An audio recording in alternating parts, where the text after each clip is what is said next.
I'm Laura Flanders, and this is The Laura Flanders Show, the TV and radio program that seeks to raise radical spirits by interviewing forward-thinking people with real models of shifting power from the few to the many in the worlds of arts, entrepreneurship, and politics.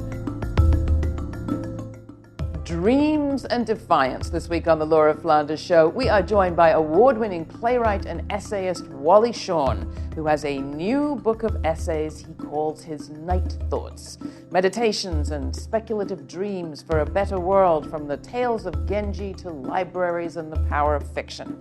And Ed Whitfield from the Fund for Democratic Communities in Greensboro, North Carolina, has a few thoughts on cooperatives, consumer politics, and impeachments. All that, and I have a few thoughts on monuments. Where are the monuments to the motley crew? It's all coming up on the Laura Flanders Show, the place where the people who say it can't be done take a back seat to the ones who are doing it.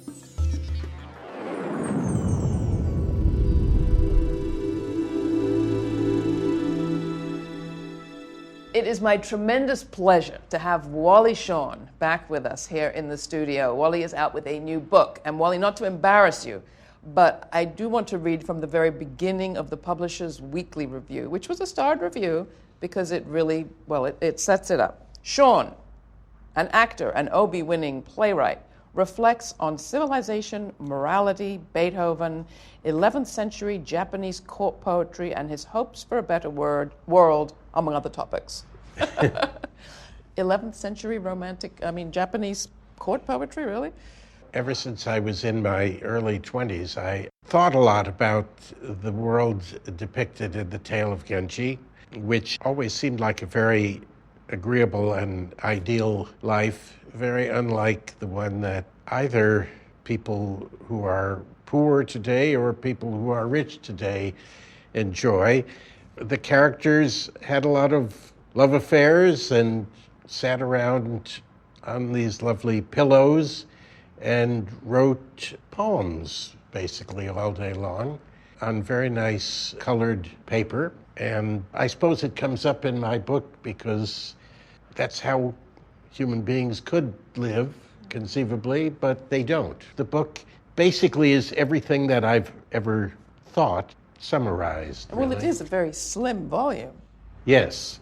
So is that your night thought, that you could wake up and be a member of the Japanese court? What are your night thoughts? Well, I suppose the book is a meditation on the possibility of a better world and how we might possibly get there, or what it might be like if we did get there. And I suppose it sweeps away layers of obstacles to achieving that happy state. It's a political book in a way, but it takes for granted that somehow Trump is gone and somehow the planet will survive long enough to improve. Because I'm not going to live that much longer due to my age, I'm not embarrassed to offer speculative dreams about what a better world could be. I think there's nothing more political than us putting forward our dreams and our vision. I think it's the muscle we need to exercise more in these times. And yet I've noticed, and it's true for myself too, that if someone asks me, or if I ask you about your dream of a future, more often than not, they tear up. More often than not, they're moved, I think it is sort of to embarrassment. Why? What's the embarrassment about? Well, the obstacles to a better world are so enormous. I guess in my book, I talk about the human psychology obstacles quite a bit. Obviously, the rich of the world have a very powerful grip. I don't really believe in violence. I don't have a tremendous faith in killing the rich, and the gradual approach to dislodging them seems too gradual. So the embarrassment is simply that you're embarrassed that you don't have a logical, practical plan for all the steps to get us from here to there. I think it's deeper than that. I think we actually are kind of embarrassed to believe that something better is possible. It's about belief, I think. Well, I think it is embarrassing to be the person who dreams of things being better when you can't get them. For instance, in the book, I allude to the possibility that there might be a way of getting rid of upper-class people without killing them through a sort of class suicide, that people might quietly turn themselves into less monstrous, greedy creatures. It's a sentimental idea if you can't prove that it's possible. I mentioned the possibility that maybe everybody would do some manual work, which seems like a sentimental idea if I can't prove how that could be done without brutal coercion. Mm-hmm. As I say, it's only my advanced age that makes me dare to do it. It is embarrassing if somebody describes their romantic troubles and says, I'm lonely, I'm miserable.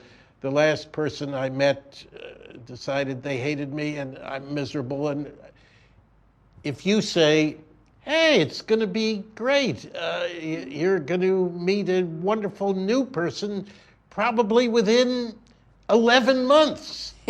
That is embarrassing. It's rude.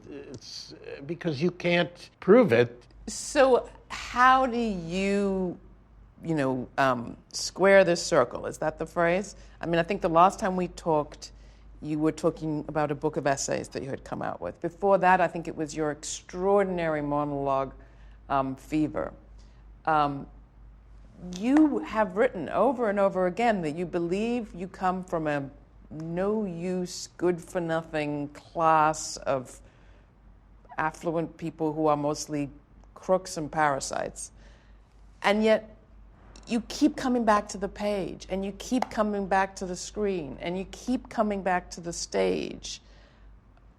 It feels like a Godot, Beckett kind of an act of we'll do it again. What keeps you contributing, doing it again? I don't know. I have a somewhat cheerful side to my personality. I enjoy writing, and I don't really plan what I write. It's something I do because I enjoy it, but then somehow more of me gets put into it. I don't really think everything about my background is worthless. I talk in the book about civilization, and it was a bad idea because of how much hierarchy it led to and ultimately how much suffering it led to. But right now, we should really take advantage of the good things that it brought about, which include books, quite importantly, because books are, to use a phrase Marx sort of used, books are the congealed wisdom and thoughts of some of the smarter people who lived in the past, and these will help us to escape from the brutal world that we're living in. I can't help but remind people of the great Gandhi quote on arriving in England and being asked what he thought of Western civilization. He said, it would be a good idea. I'm Laura Flanders, and you're listening to The Laura Flanders Show, this week with guest Wallace Shawn, actor, writer, and self-critic. We're discussing his latest book of essays, Night Thoughts, a probing take on civilization and its discontents. Here's one. More to come. When we dedicate ourselves to a vision, we are swept up in evolving force of cosmic existence. You don't know who you are.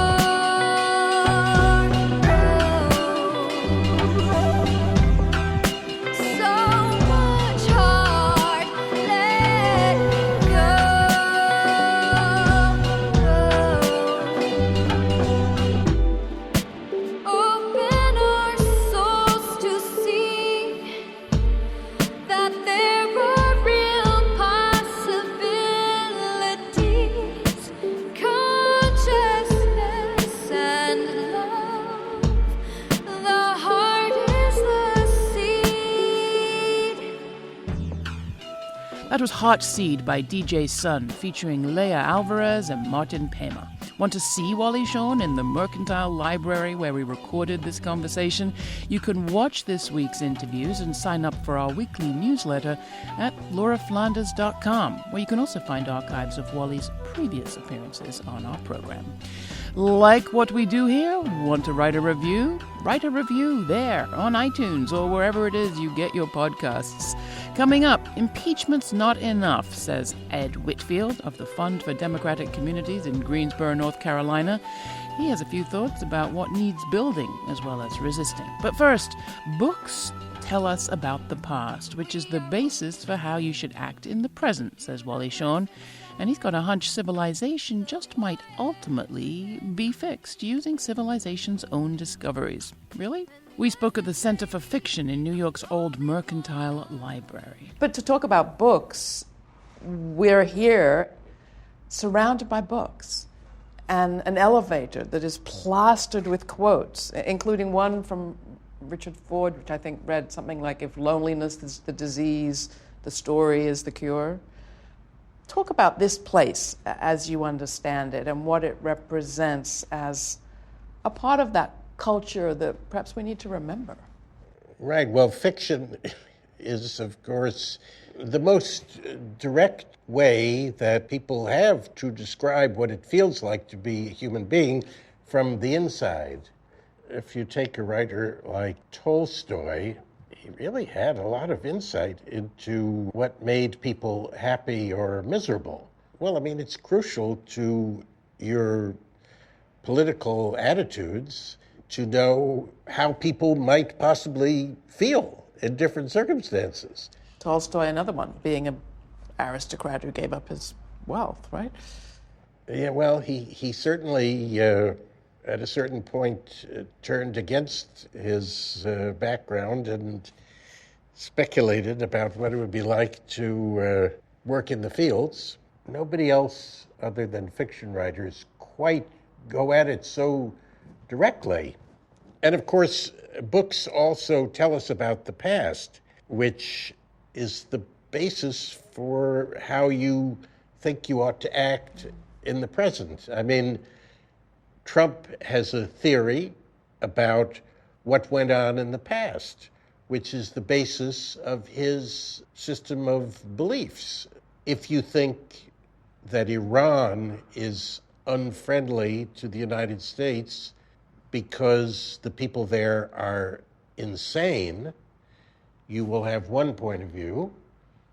And if you think that they are angry at the United States because of things that we did to them, you'll have a different point of view. And, you know, if you don't read, you're going to make up for yourself what happened in the past. And you're going to base your current attitudes on what you imagine happened, and probably you're wrong. And this was you said a maritime library. What is that? I think that this collection of books originated in the 19th century with the Maritime Library, and I may be wrong, but this was a library for sailors. And if I'm not completely wrong, the idea was that when they would land in New York, they would have a place where they would find books. And I think this library is, originated in that world where it was taken for granted that working people read a lot of books. Also, I myself in my book go into it a little bit. You do.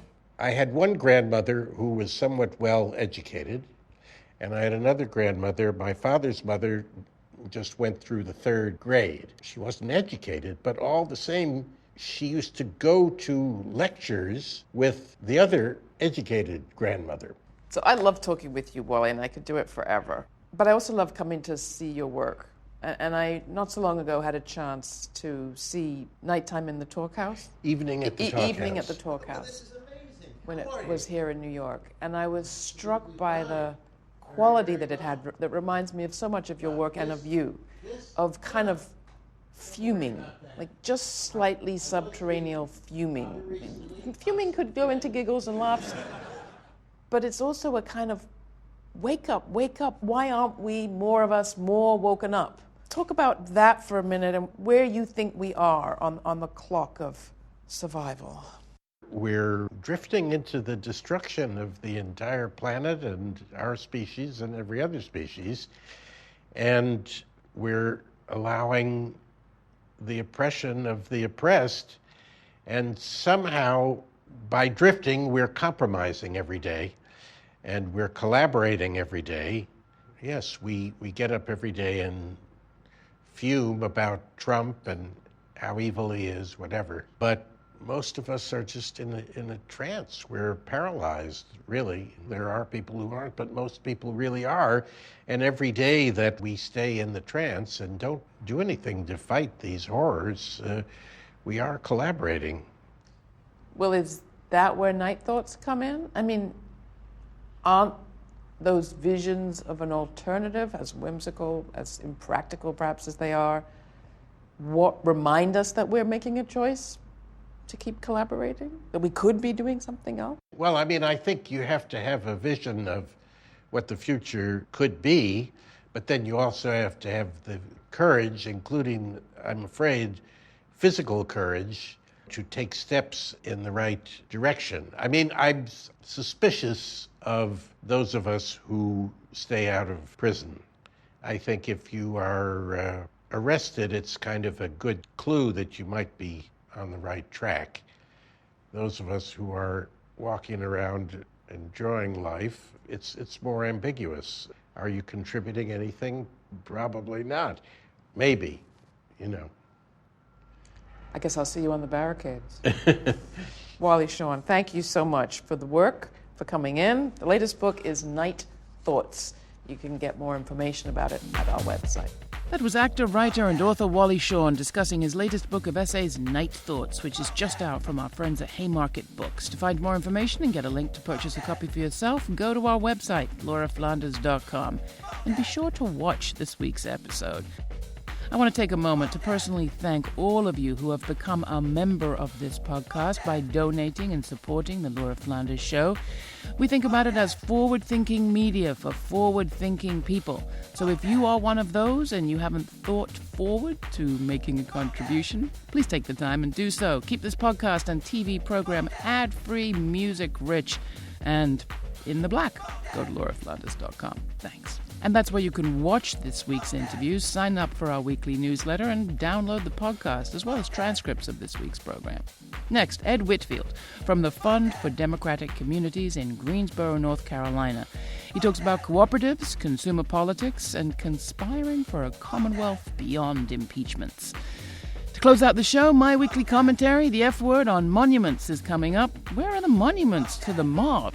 But first, Funk That by Nickodemus, featuring the Illustrious Blacks from Wonder Wheel Recordings.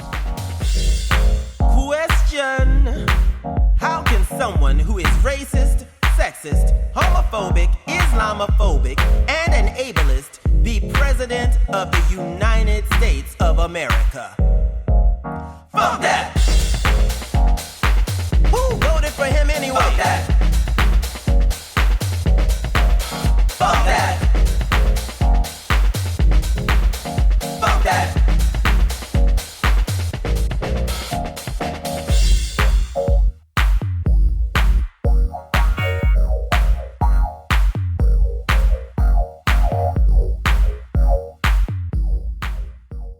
Not long ago, former Vice President Al Gore called for the impeachment of Donald Trump. He's not the first to call for impeachment, nor will he be the last. But what would it take to impeach not a person, but the system of which he is a product? That's the question activist philanthropist Ed Whitfield, co-director of the Fund for Democratic Communities in Greensboro, North Carolina, was raising a few months back when we had a chance to connect at a meeting of the New Economy Coalition in Chicago. Here's Ed. I have been a political activist pretty much all of my life. I've spent a lot of time reading, studying. I've worked 35 years in industry, kind of self-funding the political activity that I did when I got off work. That included runs for political office, it included community organizing, spending a lot of time talking to working class people. And I found in the course of talking to people that a number of people are kind of eager to hear kind of refreshing ideas of how we can understand the world and how we can behave in the world. We have an idiot as the President of the United States. One of the things I also think about, though, is that people who are more connected with an understanding of reality, but deeply entrenched with the exploitative system that we're a part of, would be at the helm otherwise, and not as many people would be noticing the kind of absurdity of what's going on in Washington. So he calls attention to the presidency in Washington in a way that other people as president would not. And hopefully there will be some people who will be able to benefit from thinking about it more deeply than they would have in the kind of business as usual neoliberal globalist thinking that have previously occupied the office for the last several years. The calls for the impeachment of the president right now are a little scary to me, because I think that the people who are next in line behind him are in many ways as bad, and possibly in some ways worse, by virtue of the fact that some of them possibly have more stable connections with power bases within the Congress and within the states that they can utilize. So his impeachment wouldn't make me feel really great, because I don't think that the people who are in line behind him are going to be really beneficial to the causes that I really care about. Politics becomes a consumer activity, and the producers allow you to choose between Coke and Pepsi, but if you really want some healthy fruit juice, it's really not an option. So I don't think that the American people had good options on the final ballot for the presidency, and I think that we're going to have to do a whole lot of more work in the future about being producers of the reality that we want to see, rather than simply approaching it as consumers. The metrics that we use when we're trying to evaluate whether something is interesting to us, in terms of the work that I do with the Southern Reparations Loan Fund and the co-op development work that we do with the Fund for Democratic Communities, has to do with whether or not we are transforming ownership, shifting ownership to working class people and their communities, and whether or not we're building stable enterprises that are capable of being self-sustaining and are not going to require ongoing subsidy. These enterprises have to be democratic in nature, where the people who are in them and the communities that they are part of actually have some say in setting the direction of them and controlling the operations in such a way that the benefit to the community is built into how it operates democratically. Right now, some of the most progressive movements that I know about inside the United States are small, certainly underfunded, that aren't dynamic or sexy in some kinds of ways, but ultimately lead toward new possibilities that will grow as the economic crisis deepens. I remain excited, I'm optimistic. I see around me growing new movements, brand new folks coming into activity, learning things from each other. I certainly see a lot of mistakes being made, but that is to be expected. We are capable of learning from our own mistakes, even though typically what we do is repeat them, but we can learn from them, and part of the role of organizers is to, again, enable people, empower people, encourage people to do what it is that they're capable of understanding and doing for themselves. That was Ed Whitfield from the Fund for Democratic Communities in Greensboro, North Carolina. Next up, a few words from me on monuments to the mob. Where are they? The removal of monuments and memorials dedicated to the Confederate States of America has been gaining steam ever since the Charleston Church Massacre of 2015, and has taken off after the racist Unite the Right uprising in Charlottesville this summer. Dedicated to those who fought and killed for the Confederacy, which, before the Civil War, supported the extension and expansion of slavery, the vast majority of those monuments were erected in the Jim Crow era to intimidate African Americans seeking civil rights. No matter, say their defenders, they're simply about honoring history. When he was just a Republican Alabama senator, Attorney General Jeff Sessions called removing the Confederate flag from public buildings an effort by the quote-unquote left to delegitimize the fabulous accomplishments of our country. Well, let's think about that. Jeff Sessions and Donald Trump and I might disagree about the Civil War, but when it comes to throwing off British colonial rule, I bet we'd agree about that. To celebrate that accomplishment, how about we erect some monuments to the motley crew? As Peter Linebaugh points out in his important book, The Multi-Headed Hydra, slave revolts and slave trade mutinies were the real precedents of the events of 1776. You want heroes? How about Tacky, the leader of a 1760 slave rebellion that raged for months in Jamaica? Tacky's revolt left 60 whites and several hundred slaves dead after it was suppressed by colonial troops, but it inspired revolts across the Caribbean and into New England. The 1760s and 70s saw enslaved Africans organize rebellions in, among other places, Alexandria, Virginia, Perth Amboy, New Jersey, Norfolk, Virginia, and Charleston itself. Those uprisings got good coverage in the Quaker publications of their day. Tom Paine was certainly aware of them. He wrote about the multiracial mobs of blacks and natives, along with Irish Teagues and so-called saucy boys, as he put it, and rowdy women who protested the Stamp Acts and the Tea Act long before the Boston Tea Party. Those rebels drew inspiration, some, from the English diggers and levelers who opposed peonage and bondage of every sort to bosses, parliaments, kings, or profit. They set the scene for what even Jeff Sessions surely would count among the country's fabulous accomplishments, the Declaration of Independence. So how about it? For history's sake, how about some monuments to that motley crew of black and native and rowdy Irish and saucy whites? I can see it now. What great monuments they'd be, for history's sake. I'm Laura. You've been listening to The Laura Flanders Show. My guests this week were actor and writer Wallace Shawn. His new book is called Night Thoughts. And Ed Whitfield of the Fund for Democratic Communities. You can find out more about the fund and see some video of what they do through the links at our website. That's lauraflanders.com or org. Write to me. I'd love to hear from you. That's Laura, L-A-U-R-A, at lauraflanders.com or, as I said, lauraflanders.org. Either one. We're equal opportunity. Thank you. These interviews are produced by yours truly and supervising producer Anna Barsan with Monica Mohapatra, Natasha Elena Ullman, Jeannie Harper, Danica D'Souza, Emily Allen, Charlotte Prager, and Diego Romero Montiel. It's all made possible by the Novo Foundation and a handful of very special donors.